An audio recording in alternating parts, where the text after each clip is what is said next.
Left in this historic college football season.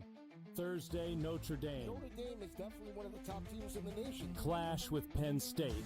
Friday, Ohio State looks to slow down the Horns, with the Buckeyes favored to top Texas. You know what I see? Two similar plays. Jackpot. Cherry. Come on, nimble for a big man. Ooh. Follow along for every play and every bet with in-game live game day, only on SportsGrid.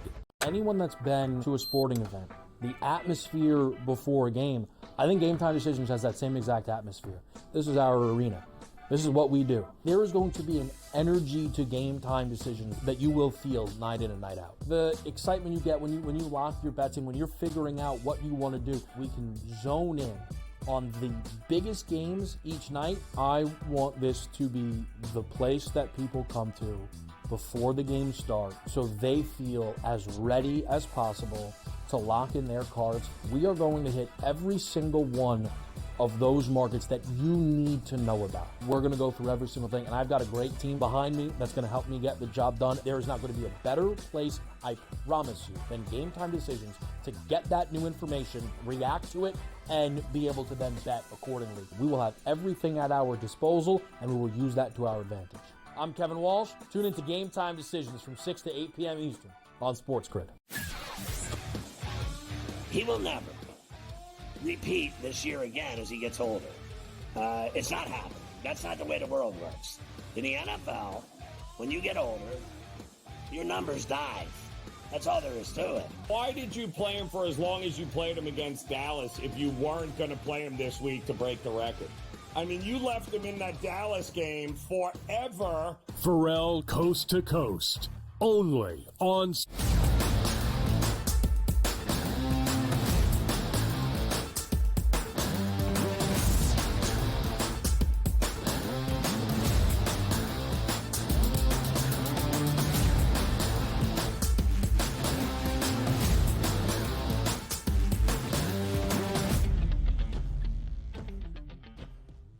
Hello and welcome to a Wednesday Live right here on the Early Line on SportsGrid and all across the SportsGrid network. That includes sportsgrid.com/watch, where you can find your favorite destination to consume everything all across the grid. He is Donnie Rightside. I am Ben Stevens. We are here together for the next 3 hours up until 11 a.m. Eastern time on this Wednesday. Something, DRS, we have not been able to say since the middle of August, a Wednesday on the Early Line. You and me together. It's a sign that the college football season is coming to a close, but still, we are on the eve of the college football playoff semifinal. We will look at both the Cotton Bowl on Friday night and the Orange Bowl tomorrow throughout these 3 hours. The head coaching carousel around the National Football League continues to spin. And on today's edition of TEL, a few big questions for each and every matchup during Super Wildcard Weekend. All 6 games we have in the opening round of the National Football League postseason. We go around the association. A Super Tuesday in college basketball to break down as well. And another good Wednesday night slate on the horizon. All of that, DRS, back together on a Wednesday. Absolutely. Yeah, and by the way, even the last 2 Wednesdays I've been a part of the show because they run up on the holidays. So here we are. And it's basically a holiday right now of football because we are getting massive games Thursday, Friday, Saturday, Sunday, and Monday. So enjoy while it's here. When the weather's cooling off, the temperatures are bad, the snow is falling, we are going to heat this television up with everything you need to know over the next 5 days to get you ready for this excitement in college football and professional football. It starts tomorrow, a college football playoff semifinal game in South Florida, the Orange Bowl between Notre Dame and Penn State. On Friday night, a Cotton Bowl in Dallas between Ohio State and Texas. A doubleheader of NFL postseason action on Saturday. 3 games on Sunday, and a Monday nightcap to break down and preview for you as well. DRS, let's look back on what we saw on a Tuesday, all around the wide world of sports. We start in the National Football League. As for the other 18 organizations not in the NFL playoffs, it's already the offseason. And for some, That coaching carousel goes round and round. The Las Vegas Raiders making the ultimate decision yesterday afternoon to part ways with Antonio Pierce after only one season for Pierce as the full-time and permanent head coach. A 4-13 campaign in 2024 for the guy who was the interim head coach during 2023 for 9 games in which the Raiders won 5. It seemed as though he had the buy-in of his locker room, but only for 1 year. The Raiders firing Antonio Pierce yesterday. Exactly, and this is a bad job to take, and we're going to explain that a little bit later in the show, but you're going up against quarterbacks that looks like Bo Nix is the guy now, looks like Mahomes obviously is the guy, and Herbert out there in Los Angeles. Good luck being a Raiders head coach. And also, for Pierce, this isn't his fault. Congratulations to Pierce, though. Probably got a 4 or 5 year deal at this point. He's going to get paid a ton of money to sit home, relax, and not have to deal with anything that the Raiders have. But also, the bigger part is here, Ben, the Raiders and football in general. You have a Al Davis-run organization for 40 years that started to get a little bit on the fray late, but he was one of the better owners in the history of football, multiple Super Bowls, always competitive until the past 20 years. Yeah. You hand the football team down to your son, and he basically ruins it. But here's the thing, Ben. It's the only sport, or let's just say professional sports, where you can run your teams into the ground like he did in Oakland and got a brand new stadium paid for with public money, goes down to Vegas, can continue to make hand over fist year to year, and continue to be an awful owner. It's the only businesses in the world that can do that are professional sports, and that's what's happening now. It's not AP's fault. It's not. A lot of fan bases, DRS, a lot of people around the NFL will blame a player, a group of players, a team, a coach, or a coaching staff, maybe even front office executives for issues with their favorite franchise. It's really not on any of those guys. It starts with ownership and trickle its way down. When you have a bad owner, a sour owner that makes hasty and poor decisions, you are never going to have success. We'll talk more about the Raiders in just a little bit, but whoever becomes the head coach in 2025 will be the 5th head coach to coach this Raiders organization in the last 8 years since 2018. That is just craziness. DRS elsewhere around the NFL, the Chicago Bears, who also have their own issues with ownership, going to hire a new head coach. But as of this moment, it's not going to be Mike McCarthy. Why? Chicago's interview request for the current Cowboys head coach was denied. They'll have to wait at least a week unless Jerry Jones offers up Mike McCarthy a new contract in the next 6 days. Oh, he's going to offer him up because this is what they like in Dallas. I can tell the head coach whatever I want, he's going to listen. That's the MO. Remember the last time that didn't work out when Bill Parcells took the job and said, if I catch you, Jerry Jones, on the sideline during one of these football games, I'm going to punch you right back up to your luxury box. That was the last time Jerry was ever dealing with a strong, head coach. And dating back into the 1990s when you're winning championships with Jimmy Johnson and you can't get enough credit because Jimmy Johnson was the man behind the scenes pulling every string here and you fire him. That's why Mike McCarthy's going to be back. You can pick up the phone. I want Zeke Elliott. I don't want Zeke Elliott. I want Rico Dowdle. I don't want Rico Dowdle. And Mike McCarthy goes, yes, love it. Glad to have a job. Thank you for the input. We'll make sure that happens here. He'll be back as the Dallas head coach. So those are bad franchises not playing in the postseason. A good one right now, the 1 seed in the NFC. Dan Campbell telling everybody yesterday that David Montgomery, injured in the final month of the regular season, is now expected to return for the Lions divisional round game a weekend from now. By the way, this is supposed to be good news, but is it, Ben? Jahmyr Gibbs getting all these carries, being as electric as he has. I'm not taking away from David Montgomery. I like him as a player, but it's clear they're more electric when Gibbs is on the field for as many snaps as you can possibly get. And Jahmyr Gibbs has been sensational in the games Montgomery has missed here in the last month. But good news for the Lions, getting to use this open weekend and the bye to get healthier, it would seem. College basketball last night, top 10 tilt in Gainesville. Previously undefeated Florida after its first loss of the season over the weekend in Rupp Arena. The only unbeaten entering last night, the top team in the country, 14-0 Tennessee, suffers its first loss of the year, and in a large way. The Gators win by 30 at home, 73-43 over the Vols, handing Tennessee its first loss of the season. The Gators, DRS, easily covering as a 3.5-point home favorite. Yeah, and that line was rising as the day was going on. I actually like the under 148.5, and I had to keep refreshing my phone to see if that score was actually correct, and it was. But I also thought Walter Clayton would hit at least 3 3-point shots in that game. He went, I think, 1 for 6 or 1 for 7, so that didn't work out. But boy, after a loss that you had at home to Kentucky to come up with that type of victory, that was impressive. Yeah.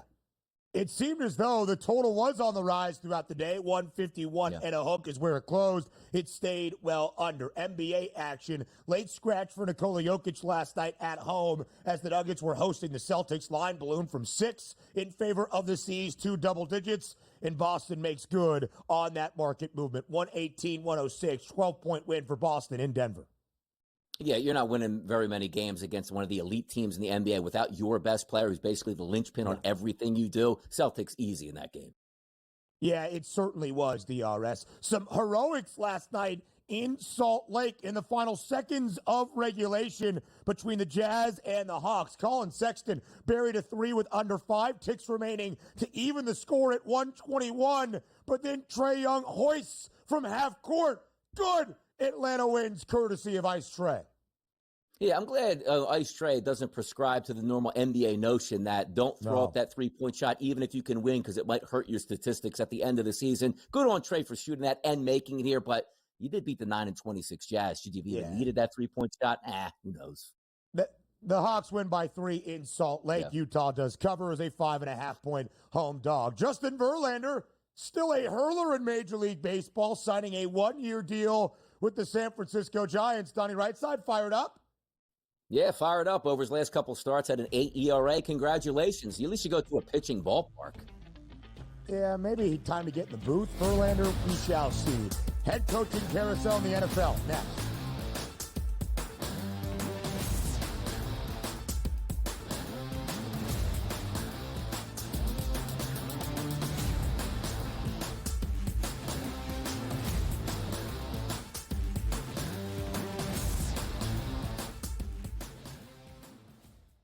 Just 3 games left in this historic college football season.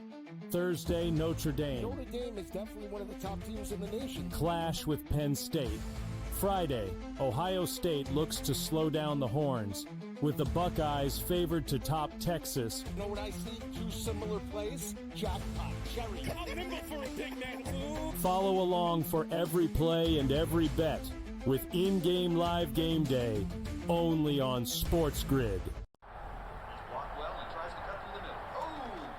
Your gut says Miami is going to win, and you should take the over. Your gut also said your NFT selfies would only go up in value. They didn't. But your head is on SportsGrid and knows the QB is in concussion protocol. The backup has a 45 QBR against the zone coverage. The New York D has the most sacks in the league. So yeah, trust your head. It's smarter to be on SportsGrid. Right here with you on Pro Football Today on SportsGrid. Odds in motion, trying to see what lines have moved throughout the week. Never felt more comfortable in this bet than I do for this year. I'm ready. I'm just getting out. The hot takes are going to be here all people. You don't want them to go 13-0 and then lose the first round of the playoffs. Red. Yeah, this is their last shot. They don't really have anywhere else to go yet. Hot take. By the time I hit, I guess what, Route 33 up here, that ticket's cashing. Only on SportsGrid.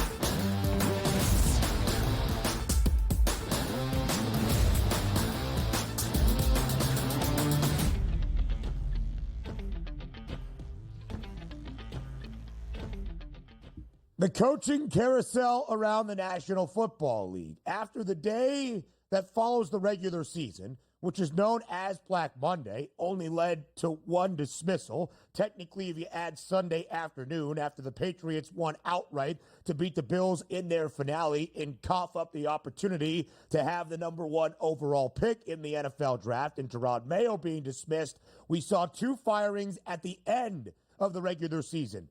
We often see a ton more, which made it seem like, Donnie, why was it so quiet? Would Black Monday become Black Tuesday, becoming a Black Week around the NFL, where we might see some more coaching moves made in the National Football League? That's what we got yesterday afternoon, despite the Raiders sending Antonio Pierce out there for a press conference on Monday as a postpartum for the disastrous 4-win season that led to Antonio Pierce saying, yeah, I'm coaching like I still have a job until I am told otherwise. I guess yesterday, Pierce was told otherwise. After only 1 year as the full-time head coach in Sin City, Antonio Pierce fired by this Raiders organization. DRS, what was your reaction to this big news yesterday afternoon? It wasn't surprising to me because, again, the failures of the organization, and this has nothing to do with Antonio Pierce, who rallied the troops last year and then got the head coaching job for this year. But the expectations always were, let me get this straight. Denver probably won't be really that good because they're breaking in Bo Nix. They have a lot of dead cap space. They turned out to be really good. Peyton's probably going to be a Hall of Fame head coach when it's all said and done. Bo Nix was a really hit on a first-round draft pick, and away you go. But then you took a look at the Chargers, like, boy, that team's going to be really good the next couple of years. And then it's always the Kansas City Chiefs. But if anybody looked at Antonio Pierce's job and said, come on, man, you got to have at least 9 or 10 wins out of this team. Nobody thought that. We thought the Raiders would stink coming into the year, and they did. That's no indication on the head coach and how it played out. Here's the problem that you made. You put a head coach in there with did we really think he was going to be like the building block guy and say, you know what, we're going to draft quarterbacks and you're going to hone the skills? No, he got the team to play for him, which is something that is tough to do sometimes on a least talented team. Like you take a look at the Raiders. But for my money moving forward, why didn't you fire him midway through the season? Because what really hurt you was beating the Jaguars and beating the Saints late, when you could have fired him 5 games left in the season. Interim coach, you know what your job is. I can't tell you to lose, but you know what your job is. It's to lose at this point here. So that's the only thing I'm disappointed in. He's going to be fine. And for the people out there that it's unfair and I can't believe they did this to the coach, he wins. Let's just say most coaches get 4 to 5 year contracts with guaranteed money. He worked 1 season and got fired, which means he's going to go to another team and still get that head coaching money from the Raiders to not be a head coach. Or he can be very personable. He can go right into the booth and do jobs, whether he wants to do color commentating or just be a part of a pregame show and get those big checks here. He's not the loser. The Raiders are the losers. And the next coach coming in, he's going to be the loser. Why? Because the Davis family is still in ownership. But put it into perspective here, right?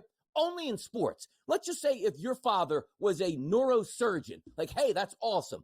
And when he retired, your son, even if he didn't go to school, got to be the neurosurgeon. That doesn't happen in real life. But in the NFL, it does. Yeah. Hey, just hand it over to my son who knows nothing and runs it into the ground, but still makes a profit. I feel bad for AP. I feel bad for the Raider fans. Yeah, you got to feel bad for the fan bases. And again, as we said in the opening segment, it's often not a head coach's fault, a player's fault, a team's fault, a front office's fault. If you have issues year over year over year over year, decade over decade, you can look in one place. Because what is that constant? The ownership group, or in this case, a family, and that is Mark Davis. The Las Vegas Raiders have only made the playoffs twice since 2002, now in the last 22 seasons. DRS, those 2 times making the postseason for this Raiders organization, the only 2 years the Raiders have had a winning record above 500, twice in the last 2+ decades. That is ridiculous for one of the staple franchises in the lore and history of the National Football League. That is how bad things are for this Raiders team. John Gruden was the head coach into the early portion of 2021. Email controversy, he got canned. Rich Bisaccia took over, did enough to actually lead the Raiders to a playoff berth. Some might have thought the interim head coach in Bisaccia would become the full-time head coach. Nope. They hired Josh McDaniels, who was there for a year and a half. He was fired by Halloween a season ago. Antonio Pierce takes over as the interim, coaches 9 games. The Raiders look good. They win 5 of their final 9. They cover in 7. That organization was starting to buy into their head coach, who they respected in the locker room. He is now gone after his first full year. So by that math, Gruden, Bisaccia, McDaniels, Pierce, 4 coaches in the last 4 years, now about to see a 5th in 2025. Tom Telesco, by the way, will remain the general manager. It is malpractice by ownership. And to send Antonio Pierce out there on Monday afternoon to tie a bow on your 4-13 season, to have him utter the words, "I am going to coach until I am told otherwise," to be told otherwise about 24 hours later, that is the sign of a porous franchise and organization and a cowardice owner, because that is what the Raiders did. That's also what the Chicago Bears did to Matt Eberflus. And oh, by the way, they're looking for a new head coach as well. DRS, the 6 vacancies around the NFL as of this moment. The Cowboys could join this list in just about a week, but 6 vacancies at this moment. I asked the question this way, Donnie. Are any of these jobs desirable?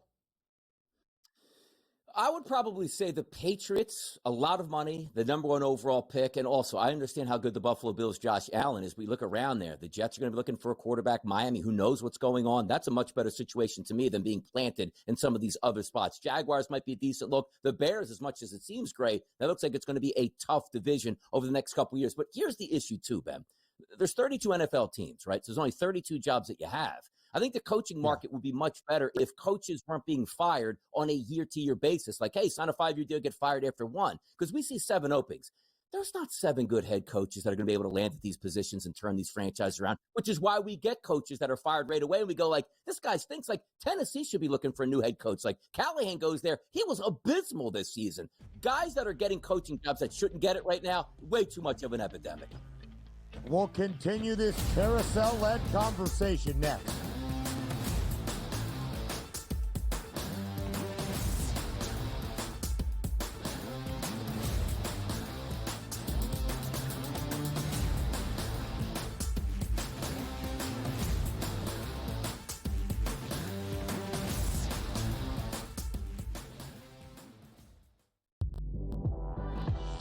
Jimmy Butler wants to leave because Jimmy Butler knows that Riles isn't going to pay him, and he wants to get paid.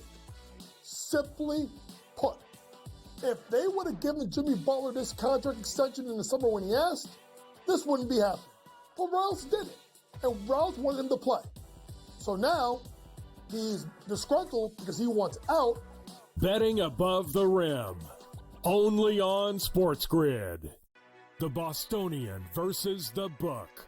I remember one time, I don't know if Kenny will remember this, I said put 100 on, I think I left it on a text, put 100 on this horse that won, and then Kenny called me back later and goes, hey, I never got the text. And oh, I'm like, no. Oh, yeah. Remember that, Kenny? I would never stiff anybody. When he texted me as they're loading into the gate, maybe, like, it's too late. The Bostonian versus the Book. Statement from Giants president John Mara.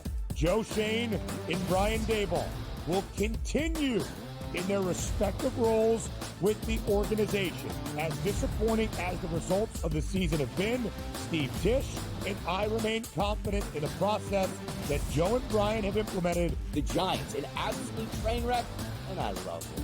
The Early Line, only on SportsGrid. Just 3 games left in this historic college football season. Thursday, Notre Dame. Notre Dame is definitely one of the top teams in the nation. Clash with Penn State. Friday, Ohio State looks to slow down the Horns, with the Buckeyes favored to top Texas. You know what I see? 2 similar plays? Jackpot, cherry. Come on, nimble for a big man. Follow along for every play and every bet with in-game live game day, only on SportsGrid.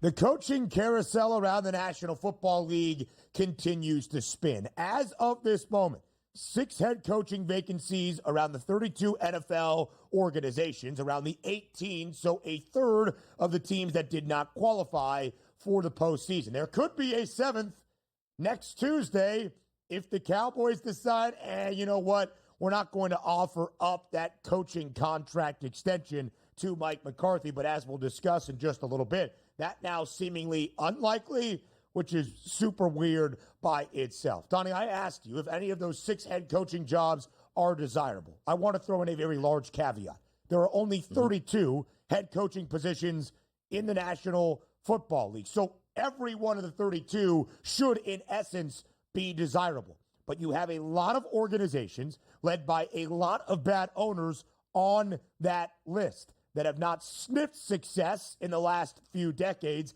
and continuously turn what should be promising, prosperous young things into absolutely nothing. See the Chicago Bears. See the New York Jets, who have missed the postseason for 14 consecutive years. See Shad Khan and the Jaguars, who keep Trent Baalke but fire Doug Peterson. Now you add on the Las Vegas Raiders, who have had 2 winning seasons in the last 22 years. The Saints, at least, once a stable franchise, should have a little bit of optimism entering this offseason. A move in firing Dennis Allen during the regular season that probably should have happened last year. And as you alluded to, the Patriots have only known success. Gerard Mayo, kind of the scapegoat, the guy to merge the 2 organizations, if you will, after 2.5 decades under Bill Belichick. And now the future, I think he got a raw deal, but all signs are pointing to Mike Vrabel. You have now the 4th overall pick for New England and over $130 million in cap space to utilize this offseason. And what seems to be at least a promising young quarterback in Drake May. I would agree, DRS. I think the Pats probably have the best of it right now. Yeah, if we can pop that graphic back up, because I'll go line by line and give a couple quick anecdotes on this here. You take a look at the Bears at 5-12. Young quarterback, franchise guy, a lot of money to spend. That sounds great. You know who's in that division? The Packers, the Detroit Lions, and the Minnesota Vikings. Good luck coming into that situation and surviving. You take a look at the Jaguars, which I don't think is a bad option. You can get Trevor Lawrence back on track. You got money to spend, an owner that's willing to spend it, just they haven't spent it all that wisely. But look at the division. That's certainly winnable. The Jets, you're going to be in salary cap hell. If you get rid of Aaron Rodgers, you take a massive cap hit. You don't have a lot of talent, and it's aging talent. I don't love that job a lot. The Patriots job, that's interesting. If you think Drake May is the guy with a ton of money to spend where all you're aiming for is the Buffalo Bills, I like that job. The Raiders, good luck taking that one, as we said. Andy Reid and Patrick Mahomes, Justin Herbert, Harbaugh out there, and now you have a Super Bowl winning coach in Peyton that's got his team way ahead of schedule with a rookie quarterback performing that you're probably going to have to deal with for the next 10 to 15 years. And then you take a look here at the Raiders and then followed by the Saints. Look at the Saints at this point. Salary cap hell in a division you can win, that's not a great job. So for me, just by elimination, it's the Patriots, and also the cachet of the Patriots in the past and Bill Belichick and Tom Brady. That's now gone.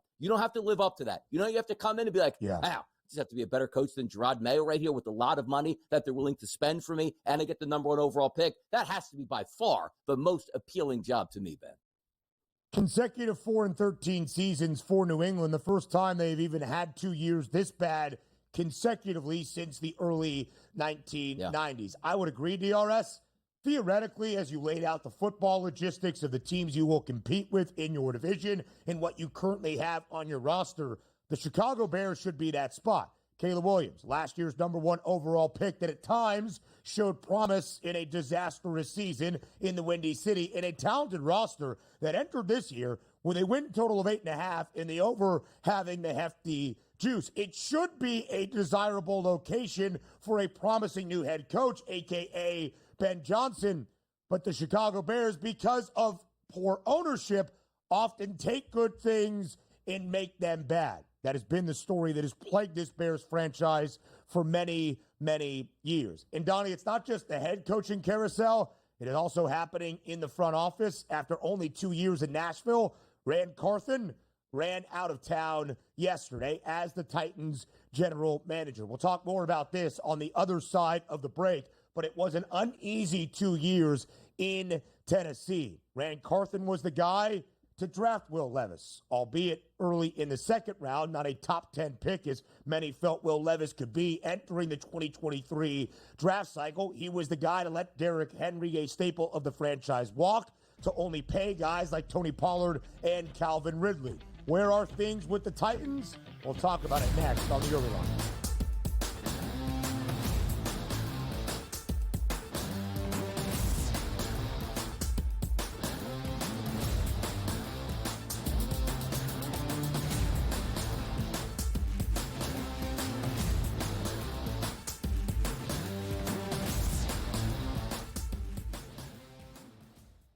Just 3 games left in this historic college football season. Thursday, Notre Dame. Notre Dame is definitely one of the top teams in the nation. Clash with Penn State. Friday, Ohio State looks to slow down the Horns, with the Buckeyes favored to top Texas. You know what I see? 2 similar plays? Jackpot, cherry. Come on, nimble for a big man. Ooh. Follow along for every play and every bet with in-game live game day, only on SportsGrid. Your gut says Miami is going to win, and you should take the over. Your gut also said your NFT selfies would only go up in value. They didn't. But your head is on SportsGrid and knows the QB is in concussion protocol. The backup has a 45 QBR against the zone coverage. The New York D has the most sacks in the league. So yeah, trust your head. It's smarter to be on SportsGrid. Right here with you on Pro Football Today on SportsGrid. Odds in motion, trying to see what lines have moved throughout the week. Never felt more comfortable in this bet than I do for this year. I'm ready. I'm just getting out. The hot takes are going to be here all long. You don't want them to go 13-0 and then lose the first round of the playoffs. Red. This is their last shot. They don't really have anywhere else to go yet. Hot take. By the time I hit, I guess what, Route 33 up here, that ticket's cashing. Only on SportsGrid.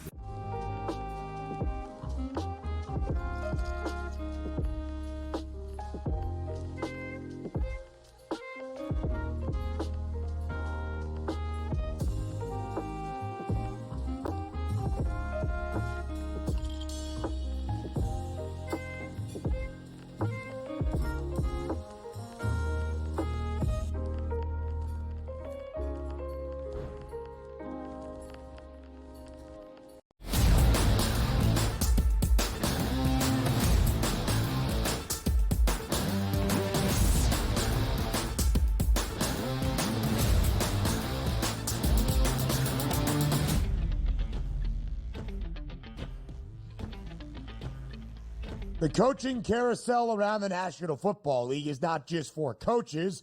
The carousel can include front office executives as well. News yesterday out of Nashville, Ran Carthon fired as the general manager of the Tennessee Titans after only 2 seasons. Longtime exec in a successful organization in San Francisco was hired by the Titans entering 2023. And a lot happened in only 2 years as Tennessee's GM. Mike Vrabel was fired. Brian Callahan was hired. Ryan Tannehill and Derrick Henry were let go. Will Levis was drafted. Tony Pollard was paid, as was Calvin Ridley.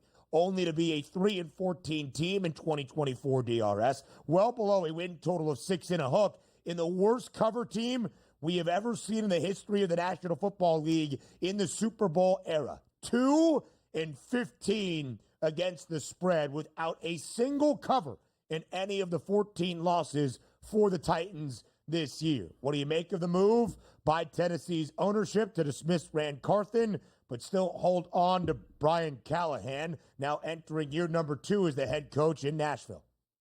Yeah, it's bad all the way around. Again, another one of those franchises where dad gifts the team to his daughter and we wind up in these type of situations, right? But also understand this. They've been horrible at drafting for years, not just under Ran Carthon, but previously years before that. But how are you judged in today's world? It's you hire a head coach like, you know what, there's going to be excitement. I think like Matt Eberflus, when he originally was hired for the Chicago Bears, he used to joke around like 4 months later, like you would ask people, who's the Bears' new head coach? They had no idea who it was. And turns out they shouldn't, because he was a terrible head coaching hire. But Brian Callahan going to the Tennessee Titans was like, what? Who? Never heard of that guy before. And I always joke about this. When a fan base hears a draft pick and goes, never heard of that guy before, trust me, it never, ever, ever works out. Same thing you're having now with Tennessee. I don't know why they just didn't blow it out with the general manager and also the head coach, and maybe they think the head coach actually has something. They should have bottomed out last year, which they didn't. They bottomed out this year, which is direct encouragement here of the general manager. Also understand this. The last two number ones, which was drafted by Carthon, Latham and Skoronski, one a tackle, one a guard. Usually when you get high-end first-round talent on the offensive line, they are plug-and-play guys and good right away. You take a look at the the PFF grades, 55th and 50th between both of those players last year. That's unacceptable for top-end talent on the offensive line. Will Levis was the quarterback that you picked. Looked worse every single week. There was no more going up. It feels like you are at rock bottom right now for the Tennessee Titans, and I'm just surprised that they kept the head coach and are going to sign a general manager who's then going to be like, well, this isn't my head coach at the end of next year, and fire him anyway. I don't get it. That's exactly the point, DRS. There is now no congruency or a matchup around the three most important positions of any NFL organization underneath ownership: GM, head coach, franchise quarterback. It is clear that Will Levis is not. There was some speculation entering the 2023 NFL draft. He was a top 5, top 10, or even first-round pick. He went in the second round, second overall. They tried to invest around Will Levis this offseason, I guess, to see if he had any juice.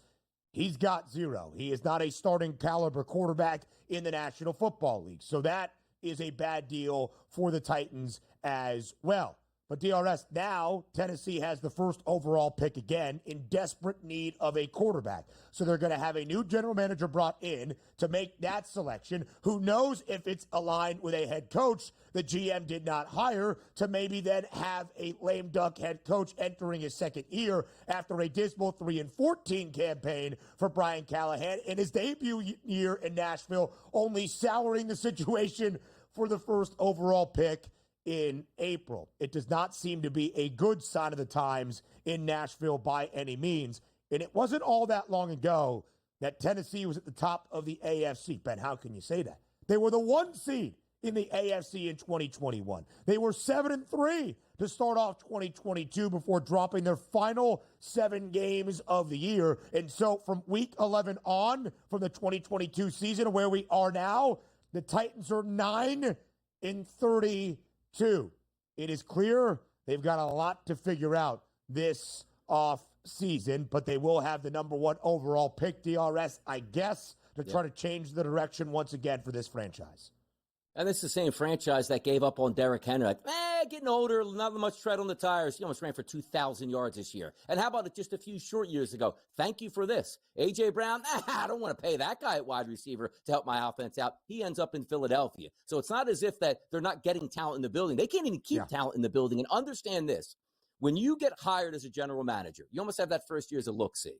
And after that first year, Rand Carthon went to that ownership group and goes, I think we're ready to win now. And they spent a lot of money in free agency and made a lot of trades to improve that roster, which absolutely bottomed out. That was really the downfall, because if you're a general manager and you have a vision and you sell them on, look, I'm not going to sell you fool's gold. I'm not telling you this is a roster that's ready to go. Let us build this thing up. And they actually did it in the wrong direction, where it's like, okay, year 1, not so good. Year 2, we're ready to win. Oh, no, we had a worse year than the year before and spent even more money. That's tough, man. When you are writing checks and getting nothing on a return of investment, that's when owners start to get upset.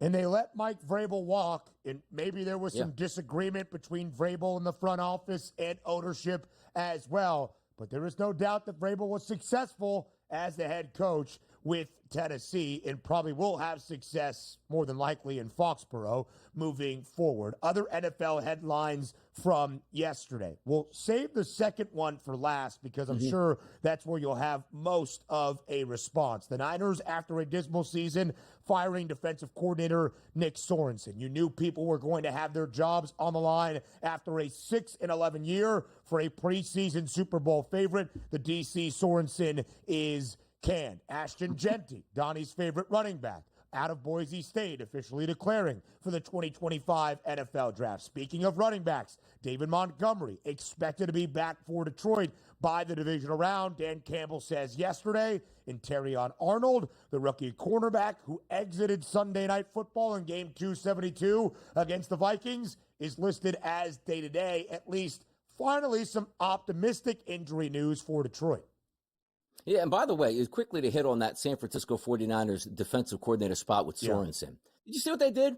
Hey, buddy, awesome year. We're going to fire you. We'd love to have you back, and you're going to be under another defensive coordinator. Like, you can't do that. Like, if you're Nick Sorensen, just fire me. I'll go get a job somewhere else. There's no way you can demote me from D.C. and you want to send me back to safeties and linebackers at this point here. Also, David Montgomery, boy, that's interesting, right? Because this was looking like it was supposed to be a season-ending injury. Good luck next year. Now you might be able to get that double punch back. But also, I always get a little bit leery of these where it looks like the initial prognosis is you're done for the year. Yes, I'm going to come back. I didn't get surgery. I'm rehabbing that knee. Sometimes we know how that turns out. 4 or 5 carries in the first game back. Something's not right. You hope that's not the case, because if you do get back healthy David Montgomery to go along with healthy Jahmyr Gibbs, man, that offense gets another weapon back, and already one of the elite offenses in the league. That's got to be some good news, at least some good hope for the Detroit Lions coming sooner than later. There is no doubt about it. They will use this open weekend to rest up and get even healthier. The Chicago Bears had their request to interview Mike McCarthy denied yesterday by the Dallas Cowboys. It did not seem likely, DRS, the Bears would even hire McCarthy, even if they got permission for the interview. And again, they could wait just about 6 days when his contract officially expires in Dallas. So it's not so much about Chicago's point of view. DRS, for me, it's about Dallas. Do you think there's an actual world that Mike McCarthy remains the Cowboys head coach entering 2025? I 100% think he will. And also understand this. He's still technically under contract till January the 14th, so they can decline these. It's not like, oh, well, you're not going to let the guy go knowing he's not there. They're still making a determination on what they want to do, but trust me on this. He would have been fired weeks ago. You would have got all those reports from ESPN who love to talk about the Dallas Cowboys with smoke in the air, fire all over the place, and they could have always reined it back in. But we never heard one time that he was upset. And all you heard from Jerry Jones throughout the remaining parts of the season, boy, they're playing hard for this guy. And also, again, Jerry Jones is one of the few owners, and again, you can't fire the owner. He is the general manager. But he has said multiple times, look, I like to be in control. I want to have a say. Mike McCarthy will give him all the say he wants as long as he's the head coach. It's a match made in heaven. They won't win. Jerry will be happy, and Mike will get paid. Just a few more thoughts on that before we go into basketball. That's next on the Early Line.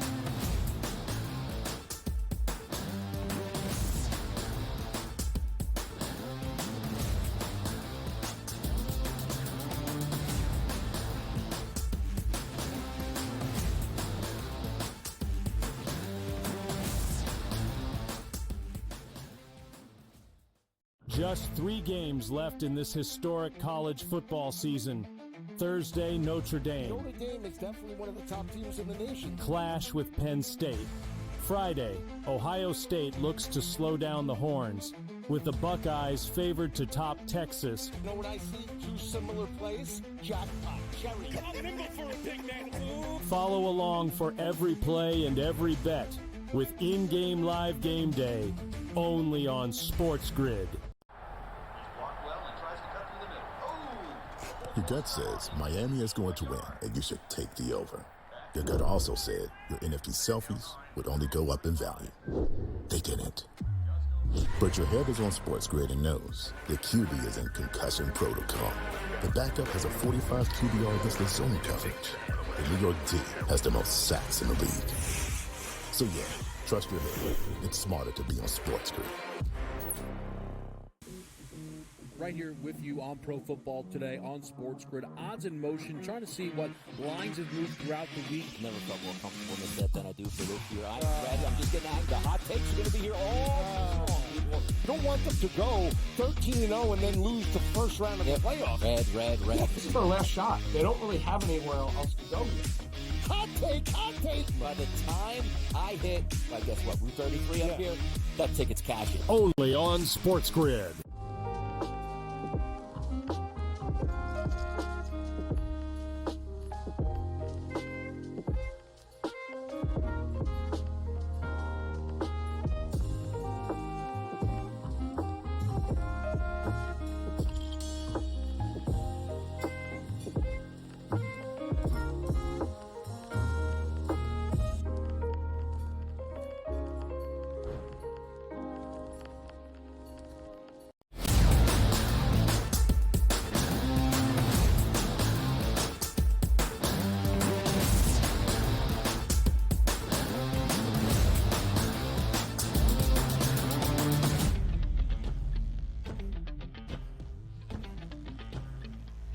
A little bit more on the Mike McCarthy situation at the Star in Dallas. DRS, as we have said so many times, as we talked about often throughout last year's offseason, deep into the preseason and throughout training camp, one of the unusual things was Mike McCarthy on the warmest ever seat we had seen, because Jerry said, I'll bring him back, but I'm not going to give him a contract extension entering 2024.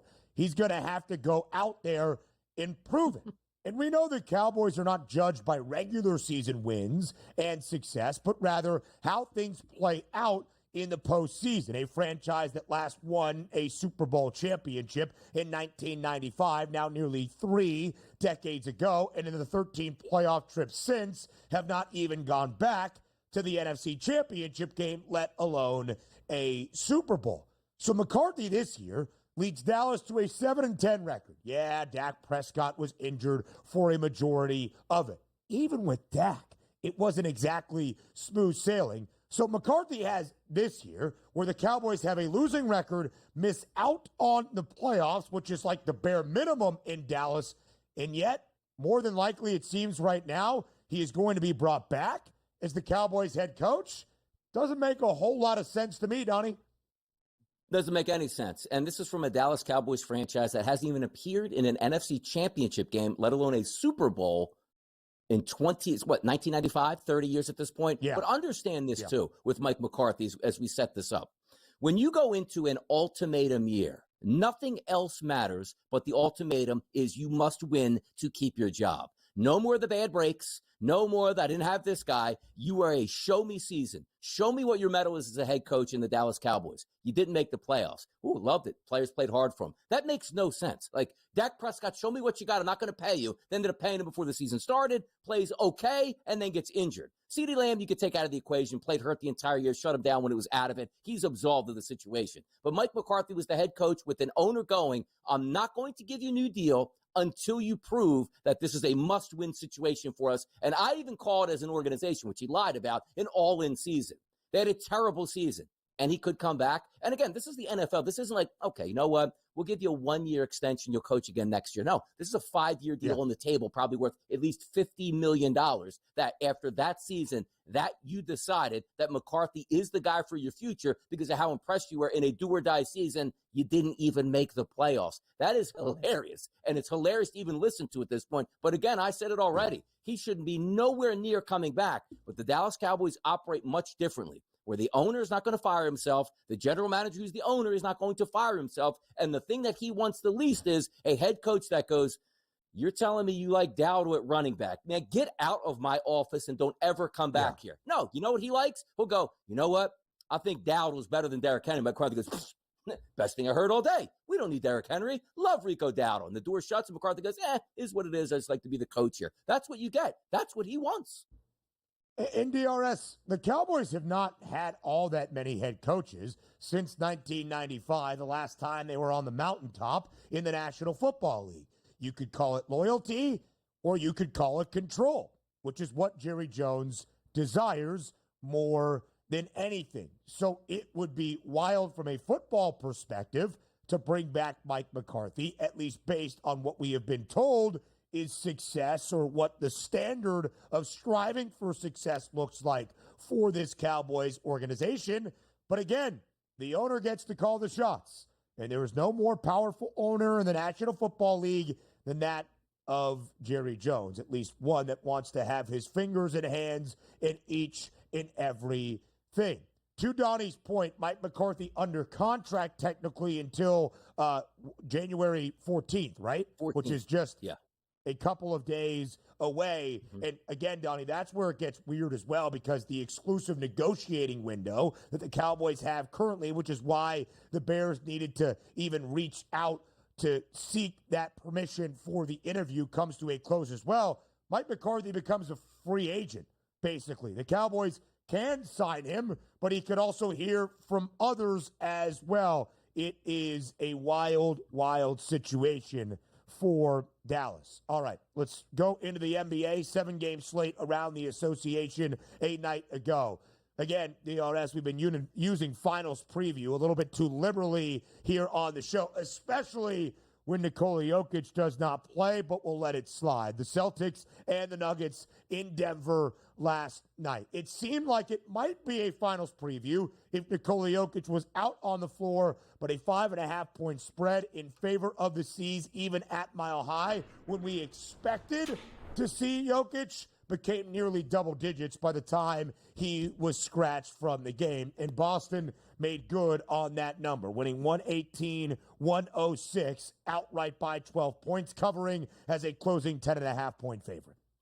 Yeah, Boston jumped out early, Ben, to that 12-point first-quarter lead, but it's actually tied at the half. And typically, when you're at elevation, the other team that's not used to it usually falters. That didn't happen with the Celtics. But again, maybe the best player in the NBA sat this one out against a full-gas Celtics team, which also saw Kristaps Porzingis play 34 minutes and drop 25 points. But I do like to joke about the Denver Nuggets when you talk about who's in, who's out, and who wants to play. You talk about Westbrook. They lose by 12 points. Loved it. He got 33 minutes in that game, shot 18 times from the floor, tons of rebounds, tons of assists, and they lost. He was right back in his OKC bag. Like, man, isn't this great? I get to play a lot of minutes and put up a lot of numbers, and so what if we win or lose? Boston was always going to win that game the minute that you saw Jokic was out, improving to 27-10. But credit the Denver Nuggets for at least hanging around for one full half, which, again, elevation should have helped them out in the second, and it didn't.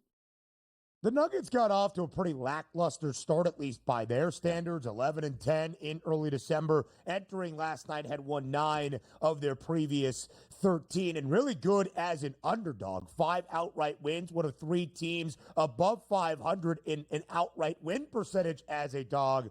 But without Jokic and as a double-digit underdog at close, very difficult. The Celtics a favorite in 35 of 37 games this season, 27-10 the overall record. Boston now 15-19-1 against the spread. DRS, here we are by the time we are into early January, where the NBA title odds look as such. The reigning champs, the favorites entering this year, remain that, Boston at a 2-1 price. The Thunder, the second best number. OKC, the best team in the Western Conference at plus 280. Basically already a tier of 2 to contend for that Larry O'Brien trophy. More around basketball, NBA, and college next.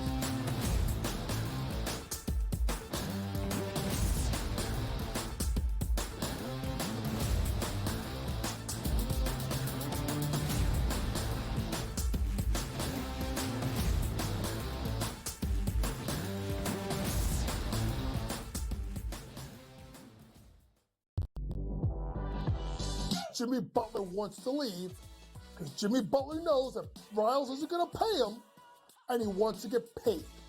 Simply put, if they would have given Jimmy Butler this contract extension in the summer when he asked, this wouldn't be happening. But Riles did it, and Riles wanted him to play. So now he's disgruntled because he wants out. Betting above the rim, only on SportsGrid. The Bostonian versus the Book.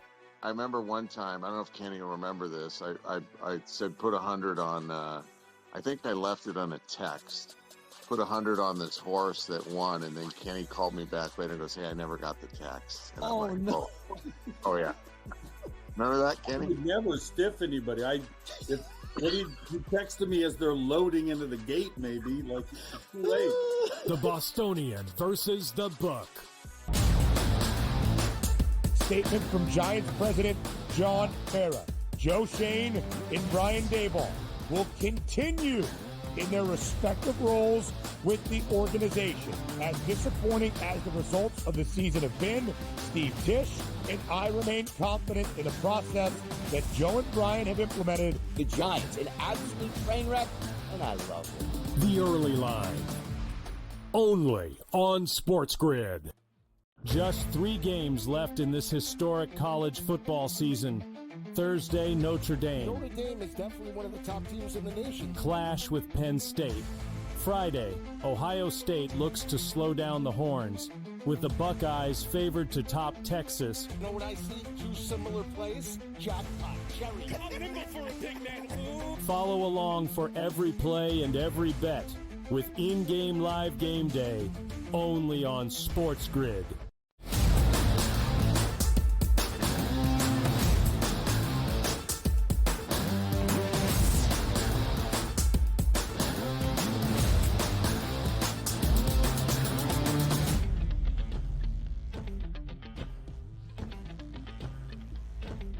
We go around the hardwood last night in both the NBA and college basketball from a Tuesday to end out our opening hour on a Wednesday on the early line. DRS, we showed you those NBA championship odds. The Celtics, the favorites. The Thunder, the second best price. It is basically a tier of two.